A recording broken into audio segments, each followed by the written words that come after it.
पुंडलिका वरदा हरी विठ्ठल श्री ज्ञानदेव तुकाराम पंढरीनाथ मामाची जय. सर्व माऊलींना, माता भगिनींना, सर्व या वारीत सहभागी सर्व सज्जनांना माझा दंडवत प्रणाम. मी पामर आपल्या समोर काय बोलू शकतो, कारण आमचं बोलण्याचं व्यासपीठ वेगळं आहे. तरीही आमचे बंधू संजय महाराज यांनी या ठिकाणी मला या बोलण्याची संधी दिली, तर खूप आनंद आहे. आपण आज या ठिकाणी सगळे वारीचा आनंद घेतो आहे. संसार रूपी हा जो रथ आहे, ह्या रथामध्ये आपल्याला अनेक वेगवेगळे संकट येतात. आपण बघतो आपल्या दैनंदिन जीवनामध्ये आपण फार धावपळीचं जीवन सध्या जगतोय. प्रत्येक घरात, प्रत्येक ठिकाणी हे जे दुःखाचं कारण आहे, तर हे जग भौतिक सुखाकडे वळत चाललेलं आहे. आणि ज्या ज्या घरात अध्यात्म आहे, त्या त्या ठिकाणी परमेश्वराची कृपा आहे. आता वारीबद्दल बोलायला शब्द अपुरे आहे. अवर्णनीय हा सगळा प्रवास चाललेला आहे. तुम्ही सगळे खूप भाग्यवंत आहे. मी काहींचं ऐकलं 50 वर्षापासून आपण बरोबर आहे, काही सुरुवातीपासून आहे, अगदी बैलगाडीपासून सुद्धा त्यांनी या ठिकाणी हे बोजे बाजे किंवा हे सगळ्या गोष्टी. काहींनी आता सांगितलं की अगदी आम्ही लाकडं गोळा करून हे करून, म्हणजे त्या वारीतले मला लहानपणापासूनचे त्यांचे भरपूर हरिभाऊ बुराडे असतील किंवा बरेचसे शेजूळ मामा असतील, हे सगळे लोक आठवतात. तर मला स्वतःला भाग्यवंत समजतो. आज धोंगडे घराण्यात माझा जन्म झाला आणि मी माझ्याबद्दल सांगण्यापेक्षा वारीच्या निमित्ताने सगळ्यांना एक काही संदेश देऊ इच्छितो. कसं असतं की परमेश्वर हा आपल्याला भेटत असतो. माझी फार दिवसाची इच्छा होती की वारी आपली घडली पाहिजे. पायी वारी प्रत्येकाने आयुष्यात जन्मात एकदा तरी वारी केली पाहिजे आणि आपण सुद्धा सगळ्यांनी संदेश पोहोचवला पाहिजे. मग वारीची इच्छा कशी पूर्ण होती, तर वेळ काढला तर वेळ मिळतो. तर खूप वर्षापासून वाट बघत होतो की वारीला आपल्याला वेळ कधी मिळतो, आणि ते सुद्धा परमेश्वराच्याच हातात आहे बरं का. कारण एखादी गोष्ट आपण ठरवून सुद्धा त्यांना रोज आळवावं लागतं, तेव्हा ते घडत असतं. जसं मागच्या वर्षी माझं अमरनाथ घडलं. वर्षभर मी सांगत होतो की परमेश्वरा, मला तुमच्या दर्शनाची आस लागलेली आणि माझं दर्शन घडू दे. आणि माझा भगवंत दरवर्षी माझी काही ना काही, ह्या तीर्थयात्रा असेल, या आध्यात्मिक ह्या गोष्टी असतील, तर याच्याकडे माझी प्रगती करून घेतोय. आपण करणारे कोण नाही, आपल्या काहीच हातात नाही. आणि आनंद वाटतो की आपल्या सगळ्या संत सज्जनांबरोबर हा प्रवास चाललेला आहे. आणि सांगायचं एवढंच आहे की आता मला 5 मिनिटं मी घेतो. नाम मोठं का राम मोठा, एवढे वेळ मी फक्त 2च मिनिटं बोलणार आहे. 5 मिनिटं बोलतो. आता थोडस आपण आपल्या एकमेकाशी चर्चा करू. मला सांगा, राम मोठा का नाम मोठं? नाम मोठं. तर ह्याच्यासाठी एक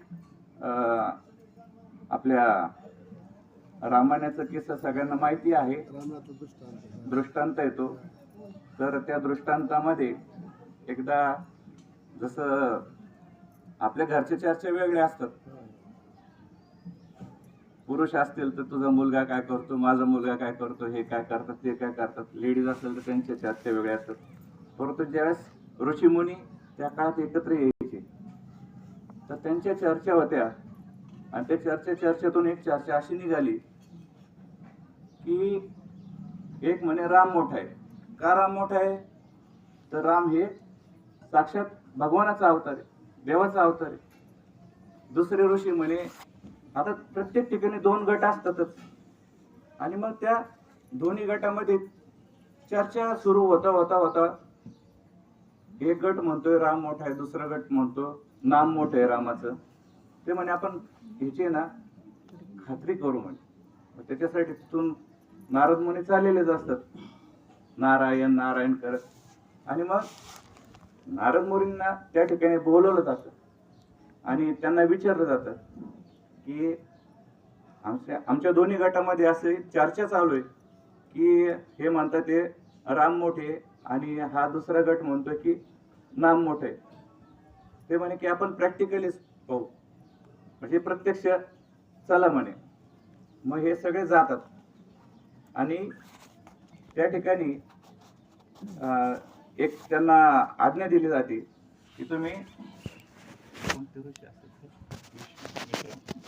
रामाचे जे गुरु आहेत विश्वामित्र ऋषी, तर त्यांची त्या ठिकाणी हनुमानाला आज्ञा दिली जाते की त्यांची खोडी अशी काढा की ते चिडले पाहिजे. आता ऋषी मुनी हे न चिडणारे असतात, पण हनुमंत राया त्यांची एवढी खोडी काढतात की चिडतात आणि ते रामाकडे येतात.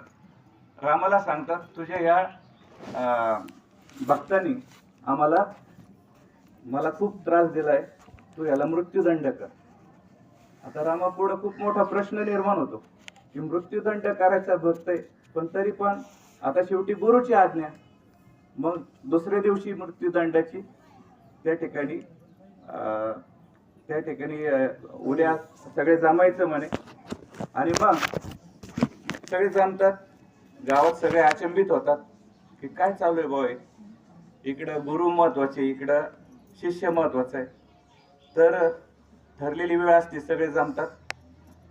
राम बरोबर बाण धरतात आणि त्या ठिकाणी हनुमंताचं नामस्मरण चालू असतं, जय श्रीराम जय श्रीराम. डोळे बंद करून रामाचं नामस्मरण चालू असतं.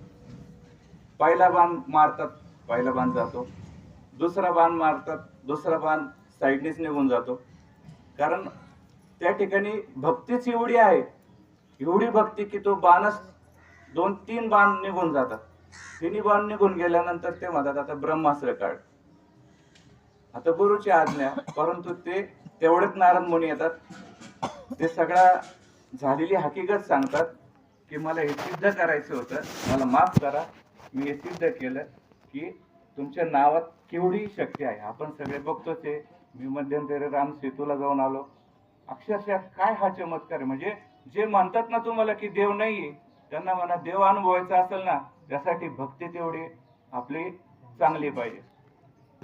आपल्या सुद्धा दैनंदिन जीवनात सुख पाहिजे असेल तर सगळ्यांना प्रेम द्या, प्रेम घ्या. सगळ्यांशी चांगलं आपण, परमेश्वराने खूप छान आपल्याला वाणी दिलेली आहे. चांगलं बोलणं पाहिजे. नुसतं बोलणंच नको, तर आपली कृती पण त्या पद्धतीने पाहिजे. त्याचप्रमाणे ह्या ज्या भौतिक गोष्टी आहेत, आपल्याला वाटतं की पैसा किंवा बाकीच्या सगळ्या गोष्टी, घरदार, बंगला, कार, हे सगळं ह्याच्यातून आनंद आहे, पण तो क्षणिक आनंद आहे. पण परमार्थातून हा आत्मिक आनंद आहे. मी एवढे धावपळीचे जीवन, मला 5-10 मिनिटच मिळतात, पण ती मनापासून भक्ती असते. आणि माझा परमेश्वर प्रत्येक गोष्ट मला देतोय, दिलंय. त्यांच्या कृपेने पूर्ण आनंदी आहे. आणि तुम्ही सुद्धा असेच सगळे, आपण सगळे आता पावले पावलं मोजत, आपल्याला सगळ्यांना आस लागलेली पांडुरंगाची. पांडुरंगाने सगळ्या विश्वाचं कल्याण करू, सगळ्यांना सुखी ठेव, सगळ्यांना आरोग्यदायी ठेव आणि सगळ्यांना सुखी ठेव, सगळ्यांच्याच घरात आनंद भरभरून देव, एवढी मी या ठिकाणी पांडुरंग चरणी प्रार्थना करतो आणि माझे 2 शब्द संपवतो. धन्यवाद. रामकृष्ण हरी. सर बोलतात का काळे सर? बरं बरं, ठीक आहे. आता कलाताई तर आपण पुढे घेऊ, कलाताई पुढे घेऊ, आपण प्रवचन करू.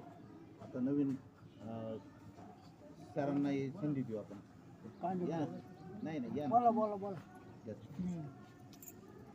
दादा बोलणार, दादा बोला ना. कडून आणायला काही चान्स नाही आज. डायरेक्ट उभं करायचं फेटा बांधून. नका नका फेटा बांधून दुपारचं कीर्तन करू त्यांचं दादा एक ठिकाणी जीवरवाडीला.